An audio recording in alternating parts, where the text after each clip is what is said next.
Eh, Vamos a comenzar. Soy el doctor Julio Chávez Ferrer Delgado. Ya me imagino que han leído un poco sobre mi biografía. Soy gastroenterólogo, trabajo en el Hospital Central de la Fuerza Aérea del Perú. Llevo ya casi 10 años ahí. Tengo 4 años en la clínica Good Hope. He hecho mi especialidad en la Universidad Nacional Mayor de San Marcos, pregrado en la Universidad San Martín de Porres. Tengo también otra especialidad que es auditoría médica. Y bueno, ya para no aburrirlos, con tanto preámbulo, vamos, como siempre he dicho, a la carne. Vamos a poner la carne en el asador. El tema de hoy es problemas de estrés funcionales con respecto a la gastroenterología. Bueno, estrés y trastornos digestivos es textualmente el título. Bueno, ¿qué es lo que podríamos hablar un poco de esto? Lo que pasa es que es un tema muy amplio. Como yo siempre le digo a mis alumnos, a mis pacientes y a mis mismos colegas, si nosotros pudiéramos tratar de englobar la medicina en solo ciertas palabras o en un cierto cúmulo de información, nos haríamos que los hombres más famosos. La medicina cambia, los términos y la base no, pero en general cambia mucho.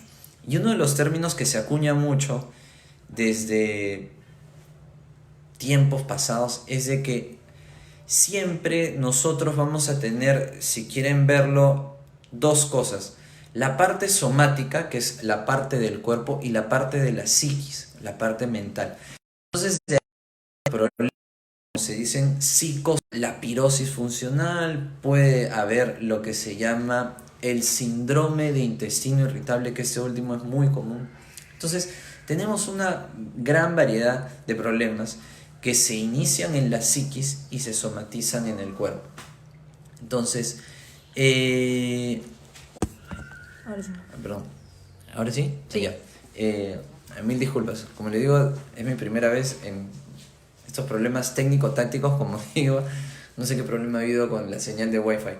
Bueno, entonces, como les decía, nosotros tenemos problemas psicosomáticos. Entonces, ¿qué significa esto? Que se inician en la psiquis y se somatizan en el cuerpo.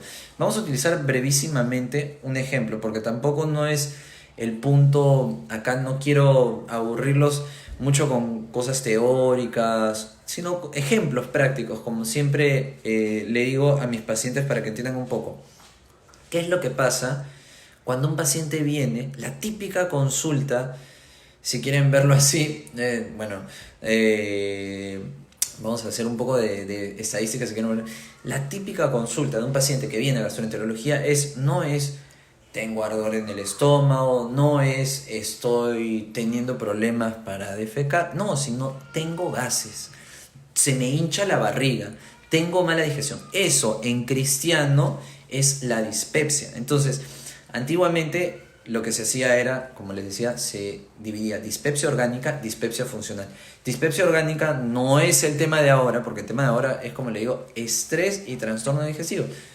Entonces, dispepsia orgánica es que algo me genera el problema en sí. O sea, tengo Helicobacter pylori, tengo una úlcera, tengo disbacteriosis, o sea, problemas de bichitos, que los bichitos malos superan a los bichitos buenos. Entonces, algo orgánico. No, esto es netamente algo funcional. Entonces, cuando yo estoy sometido a una situación de estrés, vamos a hablar de que voy a tener mala digestión, pero es un diagnóstico funcional. O sea, esto es un diagnóstico de exclusión. Yo no puedo decirles de frente que esto que tienen es a primera línea. Entonces, ¿qué es lo que yo tengo que hacer? Tengo que hacer otras cosas. ¿Cómo qué?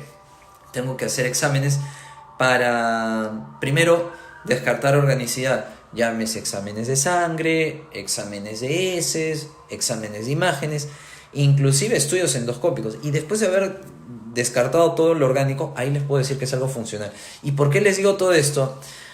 Porque probablemente ustedes van a pensar de que tienen algo malo, y no es algo malo, sino que obviamente es están pasando una situación de estrés y van a tener gases, están pasando una situación de estrés y van a sentir que la digestión es lenta, están pasando una situación de estrés y van a sentir que sus movimientos intestinales están alterados. Entonces, todas esas cosas son producto de un cuadro funcional. Pero como yo sé que es un cuadro funcional, tengo que hacer los descartes. Entonces, pero es un mundo muy interesante porque el 80%, 75-80% de la consulta es esto, son cuadros funcionales. Pero, como le digo, ahí está el arte del médico de poder enfocar y globalizar los síntomas y poder descartarlo. Sigamos con los ejemplos. Entonces, ¿qué es lo que pasa si yo tuviese un cuadro, supongamos, con mala digestión, que siento como que a veces, voy a poner otro ejemplo para que entiendan, que las deposiciones, el paciente viene y dice, doctor, se me llena de gases, ya no es solo dispepsia, y siento que a veces tengo como que cambios en el trastorno intestinal, o sea, cambios en el hábito intestinal. ¿Qué significa esto en cristiano? De que a veces hago sólido, a veces hago no tan sólido, o sea, entre semisólido y semilíquido. Entonces, como que tengo diarrea, estreñimiento. Eso es típico del libro, como el cuadro de síndrome de intestino irritable. Entonces, ¿qué es lo que estamos haciendo en este caso? Estamos tratando de descartar que el paciente no tenga un trastorno en el cual la sensibilidad del intestino está aumentada. ¿Producto de qué? De cuadros de estrés, cuadros psicosomáticos. Pero vuelvo a decir, no le van a decir a todo el mundo tiene un cuadro de síndrome de intestino irritable, porque tienen que hacer otros estudios, tienen que hacer estudios de exámenes de heces, exámenes de sangre, imágenes, hasta inclusive estudios endoscópicos, dependiendo de la sospecha del cuadro. Pero lo importante es eso. Entonces, también está cuando uno está sometido a mucho estrés, también obviamente, no les dije al principio, bueno, porque tampoco no quiero ahondar mucho en partes técnicas, pero nosotros tenemos, como yo siempre le digo a mis pacientes para que entiendan, dos cerebros. O sea, parece esto como si fuera algo de loco, pero hay dos cerebros. Un cerebro que está acá y otro cerebro que está acá, en la parte del abdomen, específicamente en el intestino. Es un eje neurocolónico. El eje neurocolónico se altera mucho, así como les dije que la sensibilidad está aumentada a flor de piel, aumenta mucho con los cuadros de estrés. Entonces vienen todos estos cambios. Por ende, los fármacos que se utilizan para controlar el síndrome de intestino irritable son fármacos que están diseñados a bajarle la sensibilidad. Porque yo no voy a dar para un cuadro funcional de estrés, por ejemplo, darle un omeprazol, darle un fármaco magaldrato con simeticona, darle un... No, tengo que dar fármacos específicos para la patología que estamos pensando y diagnosticando. Entonces, obviamente, lo que me va a generar a mí más que todo es... tengo que estar, primero que tener el cuadro de sospecha, como le digo, porque uno no es disparar por disparar a cualquier lado, sino es tratar de darle a la entidad. Si estamos hablando de tracto gastrointestinal superior, pirosis funcional, gastritis como por estrés o emotiva, como dicen, dispepsia funcional, o es una patología baja, que puede ser un cuadro de síndrome de intestino irritable, que es a la cabeza lo que más tenemos. También tenemos constipación funcional, que es otro cuadro que cuando a veces uno... bueno, no quería llegar a estos, estamos yéndonos un poquito a la variante, pero ya que estamos hablando de la parte baja, tenemos constipación funcional y diarrea funcional. Típica persona que viene por sometida a estrés y obviamente va a tener cambios en el hábito intestinal, y parte de ellos va a ser que obviamente voy a tener que en algún momento, no sé si han escuchado o alguna vez le ha pasado a alguno de ustedes, es de que si tienen una situación muy estresante van a decir, uy, tengo que ir rápido al baño. Eso puede ser una diarrea funcional, pero también puede ser la manifestación de un síndrome de intestino irritable variante diarrea, porque es un mundo el síndrome de intestino irritable. El síndrome de intestino irritable, porque no estamos ahorita en una clase de medicina, pero solo para que entiendan un poco, son 4 subtipos. Entonces tenemos síndrome de intestino irritable, variante diarrea, variante estreñimiento, variante mixta, que es la más clásica, que es la que le dije que a veces tengo diarrea, a veces tengo estreñimiento, y luego tenemos la variante indeterminada, que viene con otra sintomatología. Pueden ir solo con dolor o a veces sin ningún tipo. Entonces, pero lo que yo les acabo de decir hace un momento es, ya no voy a tener los síntomas que engloban todo: disconfort post defecatorio, abalonamiento, o sea, se me hincha la barriga, sino netamente me estreso y tengo que ir al baño. Eso es una diarrea funcional. Me estreso y no hago en 4 o 5 días. Una constipación que también puede ser funcional. Entonces, como le digo, tenemos el cerebro, si quieren verlo, nuestro segundo cerebro está alojado en toda la zona del intestino. Entonces, obviamente lo que tenemos que hacer es tratar de digamos, de focalizar un poco. Vamos a ver, creo que hay alguna pregunta. No hay todavía pregunta, entonces, perfecto. Entonces, hagan sus preguntas, ya como le digo, y de todas maneras vamos a estar al pendiente. Bueno, entonces vamos a continuar un poco hablando sobre esto. Como les decía, los cuadros de estrés, de todas maneras, están ampliamente estudiados desde el punto de vista, desde la rama de psiquiatría o psicología. Entonces, lo que nos va a llamar la atención es, obviamente, cuando uno, porque ahí viene también, como siempre he dicho, el arte. ¿En qué momento un paciente lo catalogo como un paciente netamente con trastornos de la psiquis, o en qué momento es trastornos psicosomáticos? Porque hay algunas manifestaciones que nada más son propias del defecto o la alteración de la psiquis, como puede ser si yo tengo un cuadro síndrome de ansioso depresivo, por ejemplo. No es mi rubro, pero voy a tocar un poco este tema. Entonces, van a encontrar, por ejemplo, a personas que tengan el típico cuadro, y más aún con... bueno, qué mejor ejemplo que lo que estamos pasando a nivel mundial, que nos pasan por la mente tantas inquietudes, preguntas, signos de interrogación. Entonces vamos a tener un grado de ansiedad que nos va a llevar de todas maneras a un cuadro de estrés. Entonces, cuando una persona tiene un síndrome ansioso y que se puede complementar con un cuadro de depresión, porque todo es un ciclo, o sea, la ansiedad genera estrés, el estrés puede generar cuando no se resuelve en depresión, y es así la rueda. Entonces, lo que obviamente me va a generar a la larga es de que voy a tener que obviamente recibir medicina, y como yo siempre he dicho, desde el punto de vista de mi especialidad, yo puedo dar las mejores medicinas para todos. Si es una dispepsia funcional, doy fármacos funcionales para la digestión, pueden ser pastillas digestivas, enzimas digestivas, sustancias que me ayuden, coleréticos, para que me ayuden un poco a la digestión, pero nada específico porque no hay nada orgánico. Si es un cuadro de síndrome de intestino irritable, lo que hemos estado hablando, fármacos para el síndrome de intestino irritable, como puede ser bromurodotilonio, bromuroespinaverio, alberina, mebeverina. Entonces, pero si es un cuadro a veces netamente desde el punto de vista psicológico, prefiero yo tratar la parte psicológica, y que luego, después de ver la prueba terapéutica, resuelve esto bien. Porque ¿qué es lo que pasa si yo le puedo dar las mejores medicinas, como yo le digo a mis pacientes, pero ya sé que tienen un trastorno de fondo psicológico, y yo les puedo dar las mejores medicinas desde el punto de vista de mi especialidad, pero sigue el cuadro de la depresión, sigue el cuadro de la ansiedad? Si no me controlan eso, no vamos a mejorar. En cambio, me controlan esa parte y yo controlo lo otro. Entonces, Juli, tenemos acá una pregunta de Zuleika. Dice: yo por estrés me estreño mucho y me ha pasado que cuando he ido al baño y Bloom me viene todo, se me llega a bajar la presión o algo así. ¿Es normal?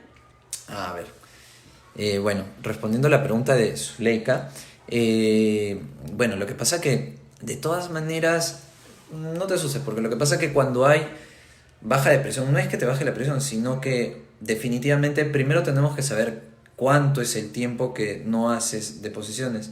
Entonces, cuando una persona tiene un periodo largo de constipación, obviamente va a requerir cierto...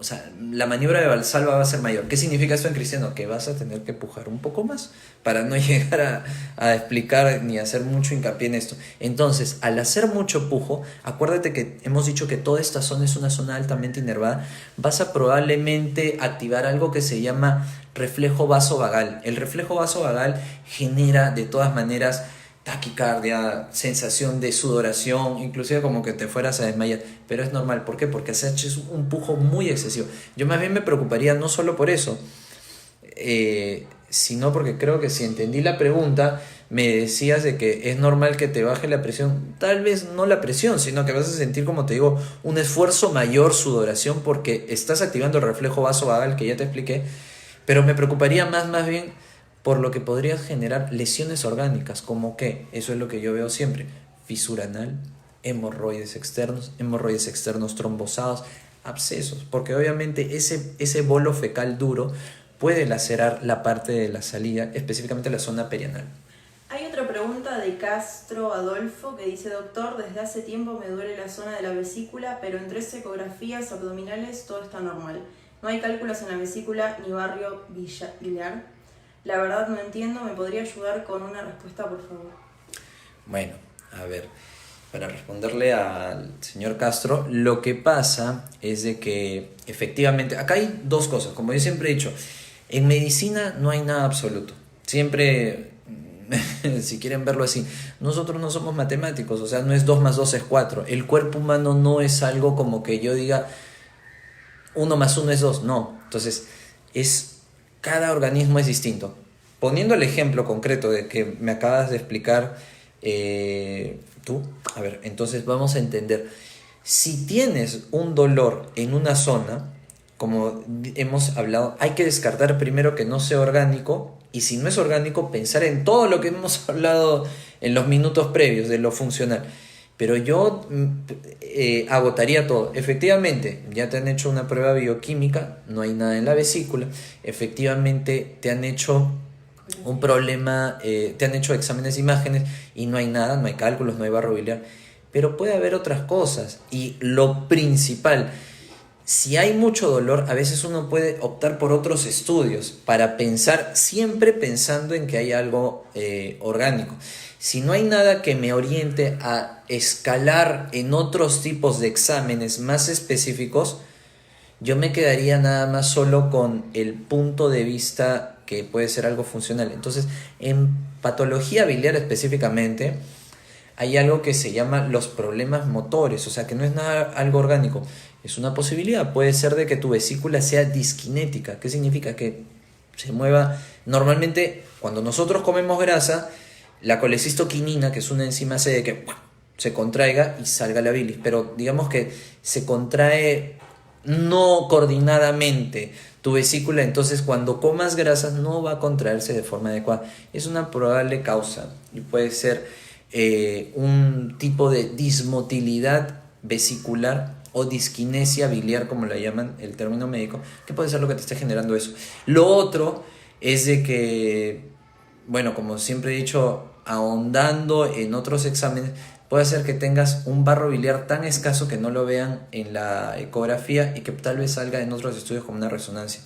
Y en tercer lugar, bueno, ya después de haber agotado todo lo que te he dicho, puede ser que sea nada más un cuadro funcional y tendríamos que tal vez lo que tú estás sintiendo, porque me imagino que tú te refieres a esta zona, que es el cuadrante superior derecho, donde está la zona del hígado y la vesícula, tal vez sea porque por ahí también hay un órgano que se llama el colon, el ángulo hepático pasa por ahí, o sea, la parte, digamos, más distal, y puede ser que esté un poco inflamado. Entonces habría que hacer exámenes de otro tipo, heces, para descartar otra causa. Hay otra pregunta de Mauricio Rojas, dice: ¿la ansiedad puede ocasionar dificultad al tragar la saliva?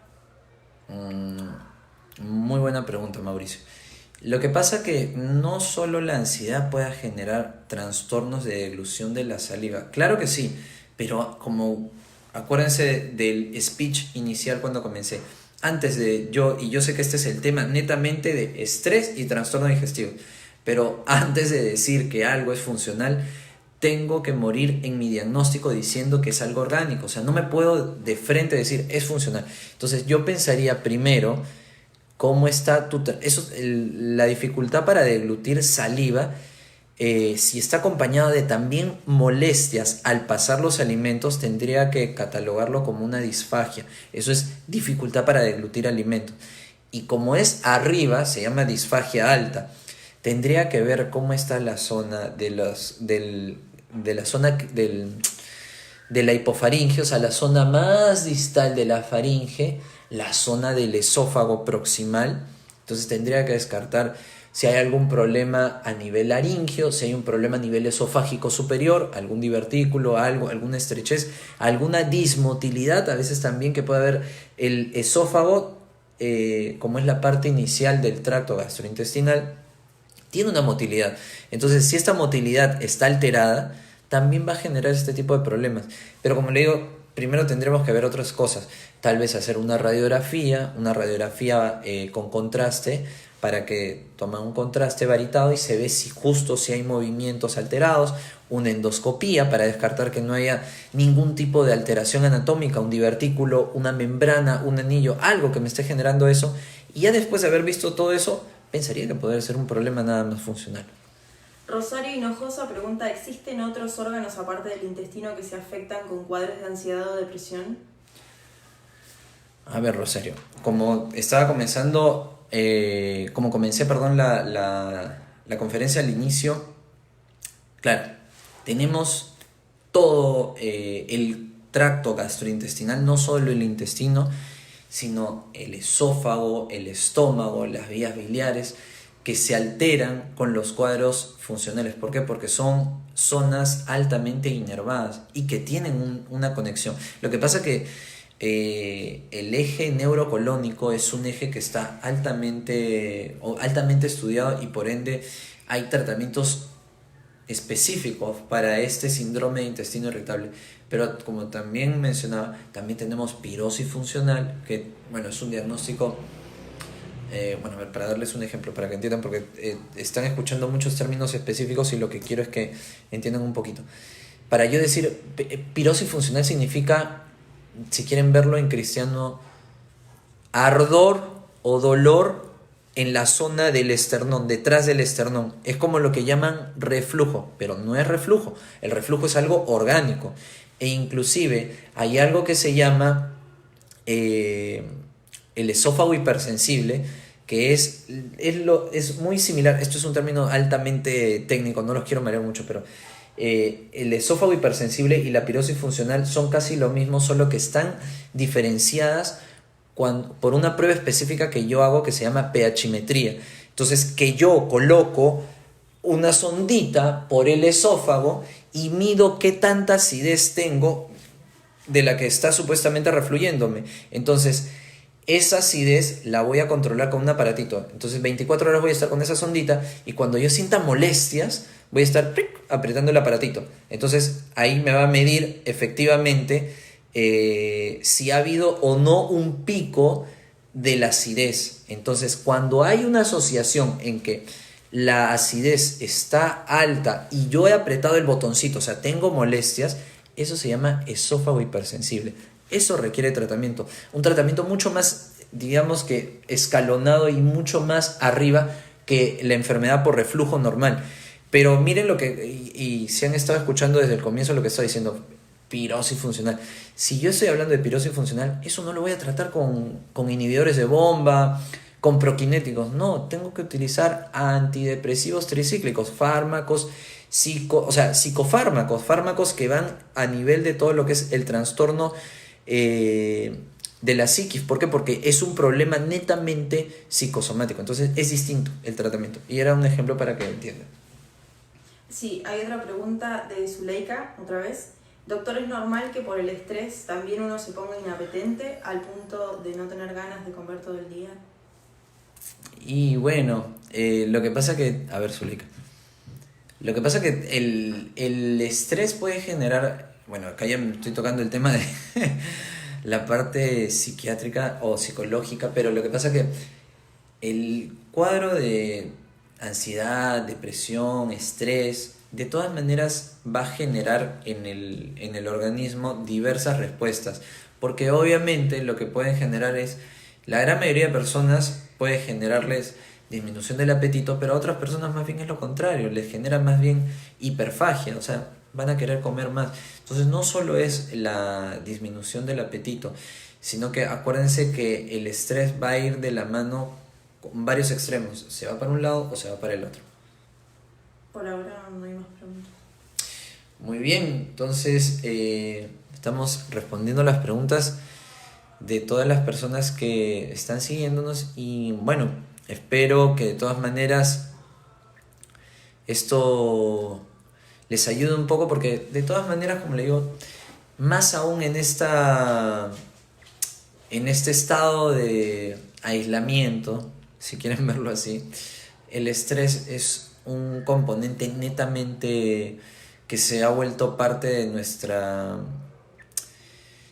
vida. ¿Por qué? Porque si antes teníamos estrés, digamos, a la 1, ahora vamos a tener estrés a la 2, a la 3, a la 4, o sea, va a estar mucho más aumentado y vamos a tener que entender algunas cosas que son propias de nuestro organismo y no que no nos asusten o que no nos den más temor y van a pensar que tienen algo malo, sino que es propio de las situaciones en las que estamos sometidos y que estamos más pendientes de esto. Acá veo una pregunta de Jessica. A ver, Jessica dice: hola doctor, ¿cuáles serían los tratamientos recomendados para los pacientes que tienen estos problemas relacionados con, ¿qué dice? Con depresión o ansiedad? Y por otro lado, los psicofármacos pueden llegar a tener efectos secundarios que afecten estas zonas. Claro. Muy buena pregunta, Jessica. A ver, ¿cuáles serían los tratamientos recomendados para los pacientes que tienen problemas relacionados con la depresión o ansiedad? Bueno, me imagino que la pregunta le está refiriendo a alguna situación específica, como me imagino de que estás sufriendo algún grado de ansiedad o de estrés. Claro, lo que pasa es que si tienes un cuadro de ansiedad o de estrés, definitivamente, es totalmente distinto los ansiolíticos, que son para los cuadros de ansiedad, que los antidepresivos, que son para los cuadros de depresión. De todas maneras, esto va a tener efectos adversos, pero si te referías más bien a los fármacos que nosotros utilizamos en gastroenterología para los cuadros funcionales por estrés o ansiedad, como ya hemos estado hablando, dispepsia funcional, pirosis funcional, disquinesias, etcétera, etcétera, síndrome de intestino irritable, claro, van a ser distintos, ¿no? O sea, van de la mano a lo que te acabo de decir. Si tienes ansiedad o tienes estrés, tienen que tratarte esto y luego yo te voy a tratar lo otro, ¿me entiendes? Las dos cosas van de la mano. ¿Cuáles son los efectos adversos? Claro que sí.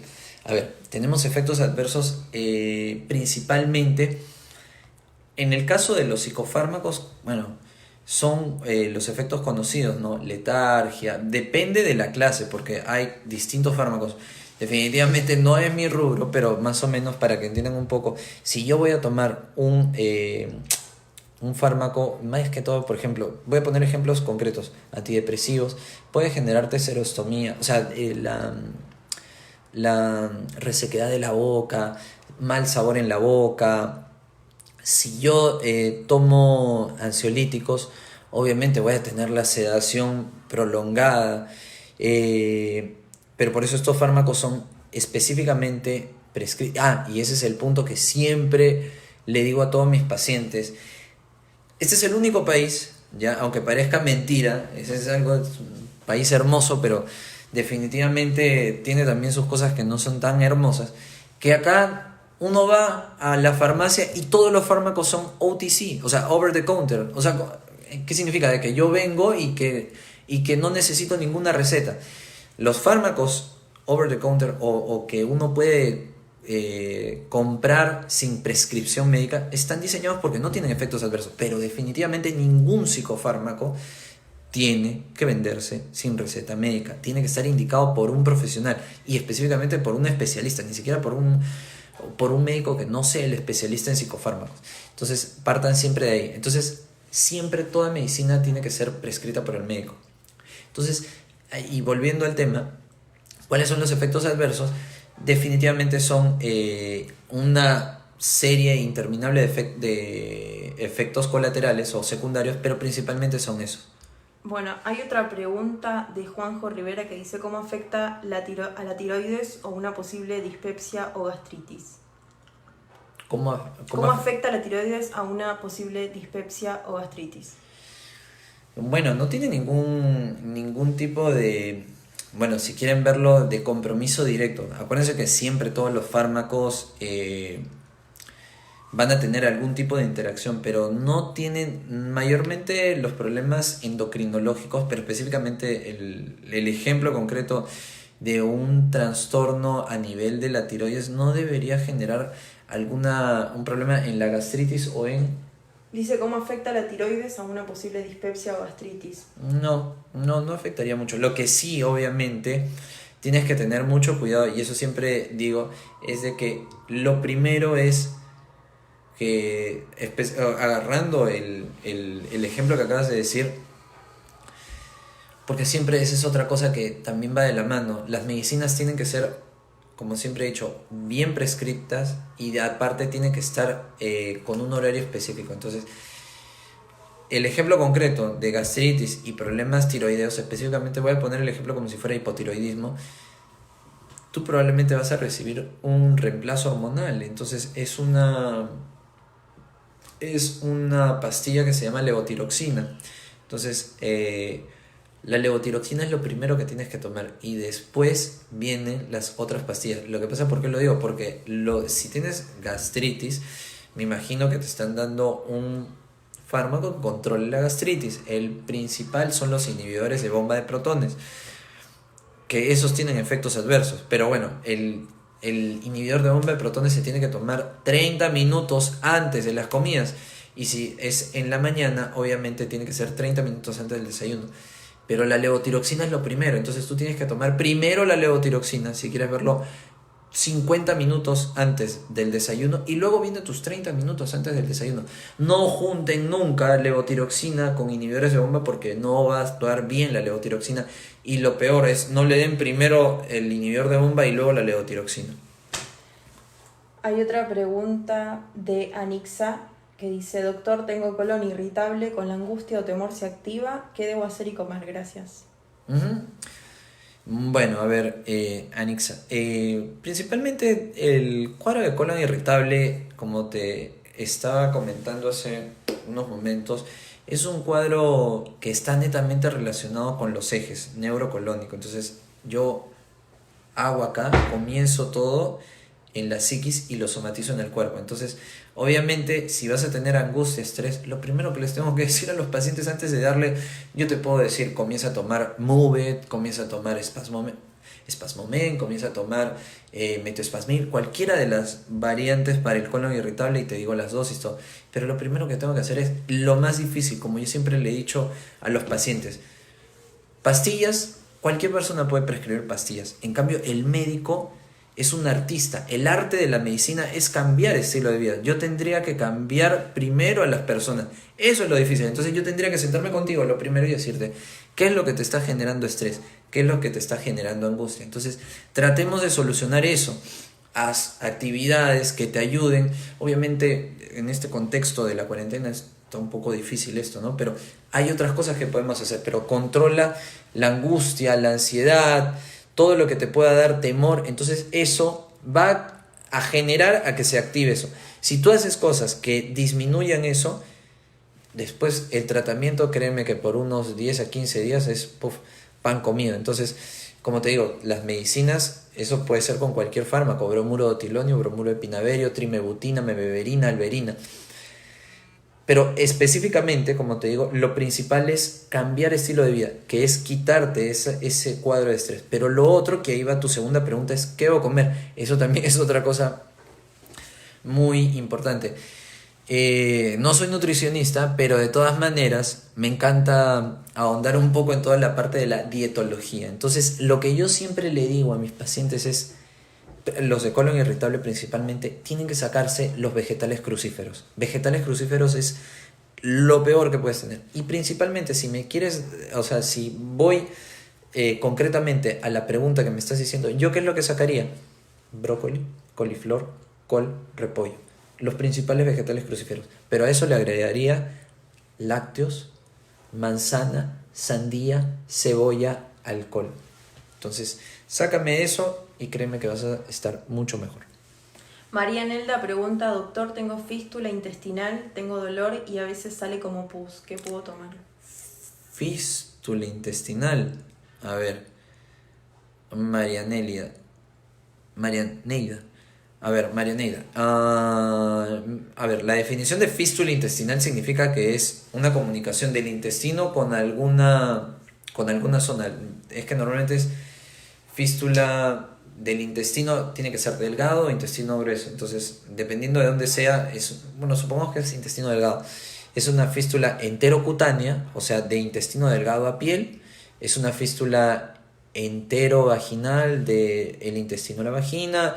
Fístula enterocolónica del intestino delgado al colon. Entonces, la fístula como tal, o sea, de todas maneras es como te digo, comunicación como me está diciendo, fístula intestinal, del intestino a algo. Entonces, todas las fístulas se tienen que tratar. El tratamiento de cualquier fístula es tratamiento quirúrgico, partamos de ahí. Obviamente tienes dolor y a veces sale como pus. Claro, entonces, pero como no me has dado muchos datos... No dice, no tengo fiebre, solo alrededor como que está inflamado. No tiene fiebre. Yo estoy entendiendo que probablemente es una fístula a piel. Entonces eso probablemente, y debe ser a la zona del periné. Entonces probablemente es una fístula perianal. Entonces la fístula perianal normalmente hay que estudiarla. Estoy suponiendo que es eso, o sea, al defecar. Cualquier fístula es, como te digo, es la comunicación de que hay una colección. En este caso, si es fístula perianal, ya no es comunicación del intestino a la piel, sino probablemente es una colección, un absceso, y que tiene que drenar. Entonces eso está drenando a la piel. Claro que va a salir pus, porque es lo que justo estamos hablando. El organismo tiene que drenarlo, pero eso es tratamiento quirúrgico y obviamente vas a requerir tratamiento antibiótico, pero lo primero, antes de dar tratamiento antibiótico, tienes que hacerte un examen que se llama ecografía o resonancia magnética para ver el trayecto de la fístula y que luego el cirujano, que es el especialista, haga el tratamiento curativo. Juanjo Rivera pregunta, ¿la gastritis crónica es reversible? En diciembre tuve un cuadro de gastritis, la traté y se fueron los síntomas. En marzo estos síntomas regresaron, eructos incontrolables durante todo el día. A ver, Juanjo, me acabas con tu ejemplo, yo pienso, de ilustrarme justo el tema de esta conferencia. Porque me parece que lo que tienes es, a pesar de tu diagnóstico, que ahorita voy a hacer un hincapié en ese famoso diagnóstico de gastritis crónica, lo que tú tienes es un cuadro funcional, porque lo que pasa que me estoy atreviendo a decirte esto sin haberte examinado ni haber hecho exámenes. ¿Por qué? Porque tienes una endoscopía, que en la endoscopía solo se te encuentra gastritis crónica. No me has mencionado que hay úlceras, no me has mencionado que hay erosiones, no me has mencionado que hay Helicobacter pylori. Entonces, algo que sea orgánico, que me diga que sí, obviamente tienes molestias y que por eso obviamente estás generando todos estos trastornos.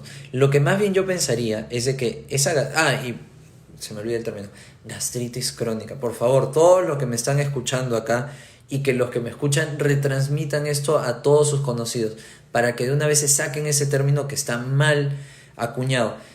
La gastritis crónica no es que la van a tener toda su vida, no. El término es un término anatomopatológico. ¿Qué significa? Lo que pasa es que gastritis aguda no existe. O sea, gastritis aguda tendría que ser en el momento tal cual cuando la primera noxa llegó al estómago. Y gastritis crónica no significa que lo van a tener siempre, sino es que el patólogo, cuando analiza la biopsia, la muestra que yo he tomado en la endoscopía, obviamente tiene que poner este diagnóstico, pero no significa que lo van a tener siempre. Sáquense de la mente, porque siempre van a decir, vienen a consulta y dicen, doctor, yo tengo gastritis crónica porque me lo diagnosticaron hace 4 o 5 años. No es que hace 4 o 5 años el estómago está inflamado. Puedes tener síntomas, claro que sí, pero los síntomas no van a ser por la gastritis que le estás acarreando de tanto en tanto. Entonces, ese término, sáquenlo. Y volviendo a lo que me estás diciendo, entonces, es una gastritis probablemente, como yo digo, gastritis emotiva, una gastritis por estrés, porque no he encontrado ni Helicobacter pylori, ni úlceras, ni erosiones, y más bien los síntomas, como entendí, en noviembre tuviste, calmó, y mira, justo, por eso digo, en esta época que estamos con estrés, que en marzo por ahí, que Marzo. me dices que estás con las molestias, justo aumentado, aflorado todo esto por todo lo del problema mundial.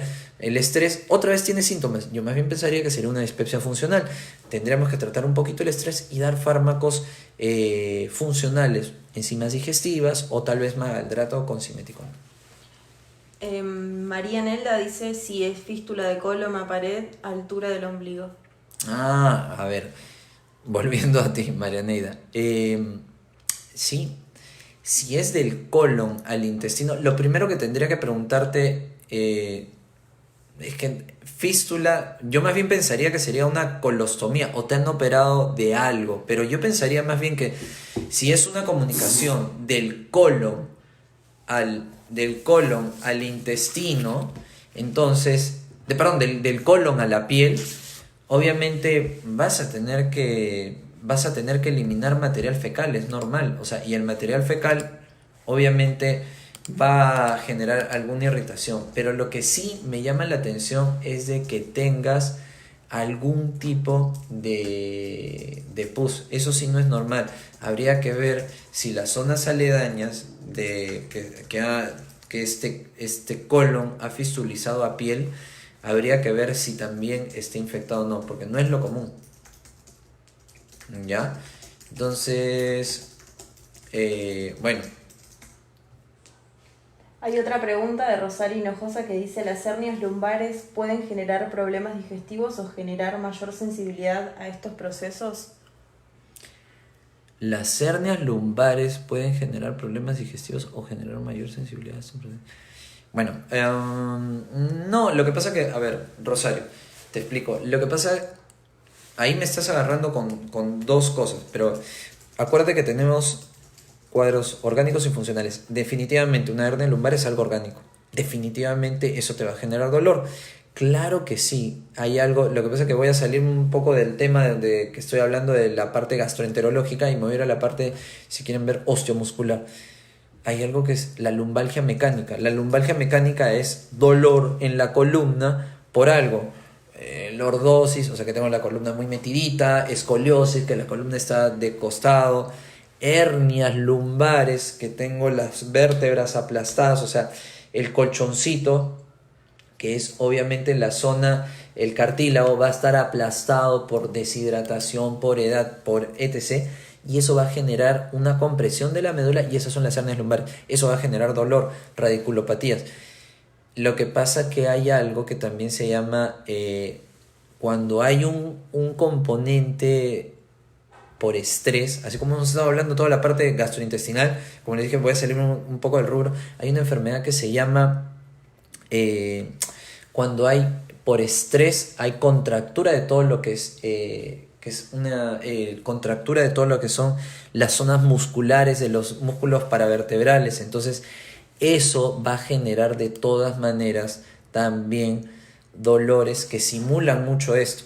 Pero ya que entendieron un poco de la parte de lo que es, la entidad se llama fibromialgia, pero para que entiendan un poco, porque tiene un componente que se exacerba con el estrés, pero la fibromialgia no tiene nada que ver con las hernias lumbares, porque son cuadros distintos, pero uno es orgánico, es otro funcional. Entonces a lo que voy es de que si yo tengo un problema en la columna, obviamente no es de que me va a aumentar los problemas o sea, me va a generar trastornos digestivos, sino que va a simular mucho. Yo cuántas veces he tenido un paciente que he pensado que es estreñimiento y que yo le digo, pero qué raro, si le estoy dando fármacos para el estreñimiento, le estoy dando polietilenglicol, lactulosa, mejorando la dieta con fibra, y cuando veo es una persona que tiene una lordosis completamente marcada y es la columna que le está generando dolor, porque el estreñimiento puede generarte dolor en la zona del hemiabdomen bajo y que se irradia a la zona de la espalda, pero a veces es nada más un problema de columna. Juanjo Rivera sigue comentando el tema de... Dice, el informe de patología fue gastritis crónica superficial leve, inactiva, con infiltrado intraepitelial, linfoide, foveolar, congestión. El informe de endoscopía fue gastritis erosiva moderada. Ah, mira, eso. Entonces, claro, acá ya tienes otra cosita que es distinto. Es acá sí ya me das un poquito más de herramientas y ya puedo decir.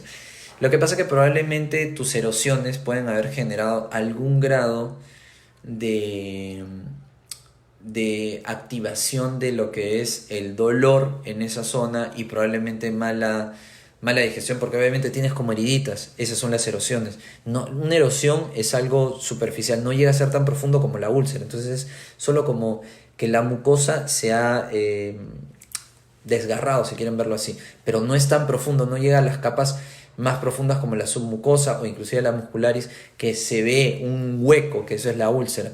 Entonces, pero la erosión igual tiene que tener tratamiento. Lo primero que te diría es, tienes que sacarte obviamente los gastrolesivos, como ya todo el mundo sabe: café, té, alcohol, ají, condimentos, gaseosas oscuras, antiinflamatorios, corticoides. Todo eso te va a generar exacerbación de la gastritis, y de ahí yo te daría un fármaco que es un citoprotector, que sería sucralfato, y tal vez un inhibidor de bomba, como cualquier tipo de prazol, pantoprazol, esomeprazol, lansoprazol, rabeprazol, cualquiera, pero haría eso.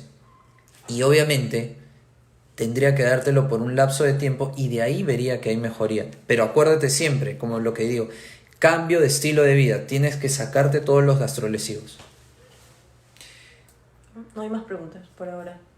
Ya, muy bien, creo que también ya estamos en la hora. Bueno, todavía tenemos 2 minutos para poder seguir hablando con ustedes y ver un poco más. Nos quedan 2 minutos porque es a las 7, pero no se olviden que las preguntas que no fueron respondidas en vivo se van a responder en la sección de comentarios, así que no se preocupe, tranquilamente pueden hacer sus preguntas, inquietudes, dudas, y gustosamente yo los voy a tratar de absolver en la medida de lo posible. Hay una última pregunta de Zuleika. Dice: doctor, con todo este tema de la coyuntura y el estrés que causa, ¿cuál sería el mejor horario para tomar un lonche o una cena? ¿Y cómo recomendaría que sea?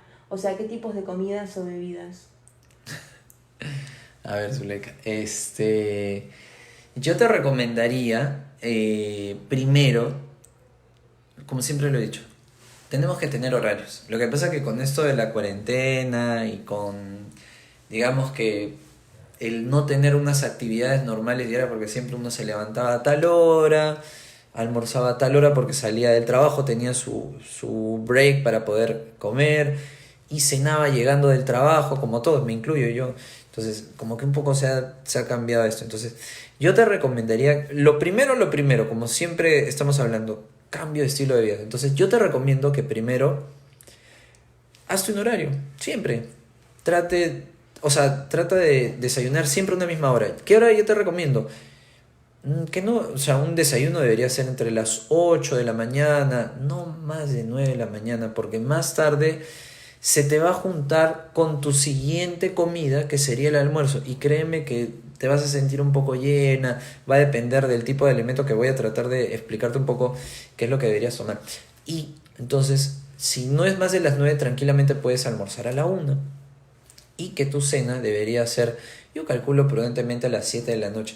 ¿Por qué? Porque ahí va, y en esto quiero, lo último que quiero comentarles, para no aburrirlos mucho, es de que si yo ceno muy tarde, voy a generar problemas de mala digestión, y eso es el pan de cada día de los pacientes que vienen con reflujo y problemas de que sienten que la comida se les regresa. ¿Por qué? No porque estén comiendo café, no porque estén comiendo chocolate, culantro, menta, que son las sustancias que relajan el esfínter esofágico inferior y generan reflujo. No, sino lo que están generando es de que obviamente si yo como, puede ser algo muy suave, pero muy tarde, inmediatamente me voy a acostar. Y obviamente todo eso va a estar horizontalizado, y como acuérdense, cuando uno duerme, toda la circulación del torrente intestinal ya no va a estar funcionando como cuando estamos en posición sedenta o posición erecta, caminando. Entonces no, vamos a estar echados en decúbito, entonces obviamente toda la digestión no va a funcionar y vamos a levantarnos terriblemente mal. Pero volviendo a la pregunta que me decías, yo que te recomendaría horarios específicos, como ya te puse la hora. Y lo otro definitivamente que te diría es que trates en la medida de lo posible de comer cosas que no te generen mala digestión. Te hago un resumen, porque tampoco no soy un dietólogo, pero te puedo decir que si tienes problemas de gases, evites como lo que mencioné y que escuchaste, la dieta para las personas que tienen colon irritable, que es eh, los vegetales crucíferos, culantro, perdón, brócoli, coliflor, col, repollo, lácteos, ají, alcohol, manzana, sandía, cebolla. Entonces eso, sácatelo. Pero más bien, si tu problema es de que sientes que la comida te sube, eso se llama regurgitación, sientes un ardor retroesternal, que eso es la pirosis, obviamente ya tus síntomas son de otro tipo, de otra índole, que puede ser un cuadro de reflujo. Entonces, para el reflujo te recomendaría que evites cosas como que chocolate, café, té, culantro, menta, ají, tabaco, alcohol, lácteos, té, fresas. Entonces esas cosas te generan reflujo. Bueno, he tratado de absolver la gran mayoría de dudas de todas las personas que me han escrito. Como les digo, no se preocupen. Esta es mi primera vez, así que por favor sean compasivos con las críticas, porque esta es la primera vez que hago este tipo de conferencias por este medio. Pero igual, de todas maneras, ha sido una experiencia única, y sí me parece muy gratificante tratar de poder